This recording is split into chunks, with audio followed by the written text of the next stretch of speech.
வெயில் வரப்போகுது, வந்தாச்சு, இப்போமே வெயில் வந்தாச்சு. இனிமேல் இருக்கக்கூடிய காலத்தில் காலை பானத்தில் ஆக சிறந்த பானம் நீராகாரம். எல்லாம் முந்தின நாள் சோத்தில் தண்ணியை விட்டு வச்சு கரைச்சி கொஞ்சோളം மோர் விட்டு காலையில் குடிக்கலாம். இந்த நீராகாரத்தை 2002-03 நானெல்லாம் பேசியிருக்கேன். அப்போல்லாம் அதெல்லாம் பழைய சோறெல்லாம் சாப்பிட்றது அதெல்லாம் நல்லது இல்லையே, அது எப்படி நல்லது அப்படின்னு பேசுனவங்க என்கிட்ட பேசுனவங்க உண்டு. இன்னைக்கு ஸ்டான்லி மருத்துவக் கல்லூரியிலிருந்து இவ்வளோ தடி புஸ்தகம் போட்டாங்க. நீராகாரம் எவ்வளவு பெரிய ப்ரோபயாட்டிக், எந்த அளவுக்கு அது இன்ஃப்ளமேட்டரி பவல் டிசீஸ்க்கு நல்லது, எந்த அளவுக்கு இரிட்டபிள் பவல் சிண்ட்ரோம்க்கு நல்லது, எந்த அளவுக்கு அல்சரேட்டிவ் கோலைட்டிஸை சரி செய்கிறது, இப்படியெல்லாம் ஆய்ந்தறிந்து சொல்லிட்டான். ப்ரோபயாட்டிக்ஸ் அவ்வளவு இருக்கு. உன் குடலுக்கு இருக்கக்கூடிய பாக்டீரியாக்கள் நல்லா இருந்தால் தான் இனிமேல் உன்னுடைய வாழ்வு நல்லா இருக்கும்னு அறிவியல் ஆய்வுகள் சொல்லிக்கொண்டே இருக்காங்க. நான் பேசும்போது ஒன் ஹெல்த்தில் மண்ணுக்கு கீழே இருக்கக்கூடிய நுண்ணுயிரிகளை நல்லா பத்திரமா பார்த்துக்கணும்னு சொன்னேன் இல்லையா, அதே மாதிரி வயிற்றுக்குள்ள இருக்கக்கூடிய பாக்டீரியாவை மிக பத்திரமா பார்த்துக்கணும். Cut biome, cut biota, second genome என்கிறார்கள். நம்மெல்லாம் முன்னாடி நினைச்சோம் வயிற்றில் இருக்கக்கூடிய பாக்டீரியா போச்சுன்னா ஜீரணம் நல்லா இருக்காதுன்னு. இப்போ என்ன சொல்லலாம் தெரியுமா, உன் சிந்திக்கக்கூடிய திறன் நல்லா இருக்காதுங்கிறான். உன்னுடைய சிந்தனை வளம், அதாவது கட் பயோம் பிரெயின், அது ரெண்டுக்கும் உள்ள கனெக்ஷனை இன்னைக்கு நிறைய ஆராய்ந்து சொல்கிறார்கள். ஆட்டிச குழந்தைகளுக்கு அது எப்படி இந்த நோய் வந்திருக்கும், எப்படி அவர்களுக்கு சிரமம் வருதெல்லாம் பார்க்கும்போது வீனிங் பீரியடுக்கு அப்புறம் ஒருவேளை அந்த பாக்டீரியாஸ் குறைந்திருக்கிறதோ என்ற ஐயம் வந்துருச்சு.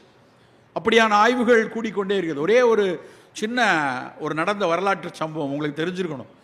இப்போ நமக்கு ஹார்ட் டிரான்ஸ்பிளான்ட் தெரியும், கிட்னி டிரான்ஸ்பிளான்ட் தெரியும், லிவர் டிரான்ஸ்பிளான்ட் தெரியும். ஏதாவது உறுப்பு வேலையாக போச்சுன்னா இன்னொரு உறுப்பை தூக்கி வைக்கிறோம். அப்படி ஒரு டிரான்ஸ்பிளான்ட் நடந்தது. என்ன டிரான்ஸ்பிளான்ட் தெரியுமா? Faecal transplant.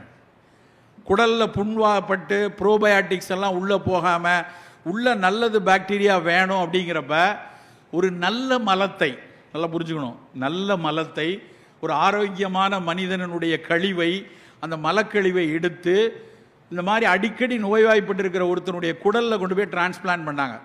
நீங்கள் போய் கூகுள் பண்ணி பாருங்க, சும்மா கதை சொல்லலை. ஃபீக்கல் டிரான்ஸ்பிளான்ட்னு பேர். அந்த ஃபீக்கல் டிரான்ஸ்பிளான்ட் பண்ணோடனே இவங்க எதிர்பார்த்தது என்ன அப்படின்னா, இந்த பாக்டீரியாலாம் அங்கே வரும், அவருக்கு அந்த மலக்குடல் நோய் சரியாகும் அப்படி தான் அவங்க நினச்சாங்க. சொன்ன மாதிரியே சரியாச்சு. நிறையா பாக்டீரியா, நல்லது செய்கிற பாக்டீரியாலாம் வந்துச்சு. ஆனால் அதோடு நிற்கலை. எந்த மனிதரிடம் மலத்தை எடுத்து கொண்டு இங்கே வச்சாரோ அந்த மனிதர் மாதிரியே இவர் பிஹேவ் பண்ண ஆரம்பிச்சிட்டாரு. என்ன பிரெயினியா டிரான்ஸ்பிளான்ட் பண்ணாங்க? வெறும் மலக்கழிவு. அப்போ தான் கண்டுபிடிச்சான் அந்த மலக்கழிவில் இருக்கக்கூடிய பாக்டீரியாக்களுக்கும் பிரெயினுக்கும் ஒரு தொடர்பு இருக்கு அப்படிங்கிறத கண்டுபிடிச்சு இன்றைக்கு தொடர்ந்து அந்த ஆய்வுகள் பல மில்லியன் டாலர் ஆய்வுகள் நடந்து கொண்டே இருக்கிறது.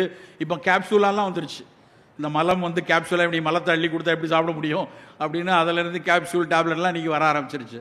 நண்பர்களே, குடலில் இருக்கக்கூடிய நல்லது செய்கிற பாக்டீரியாக்களை பாதுகாக்கணும்னா வரக்கூடிய வெயில் காலத்தில் அதனுடைய முதல் முயற்சியாக நீராகாரத்தை அருந்துவோம்.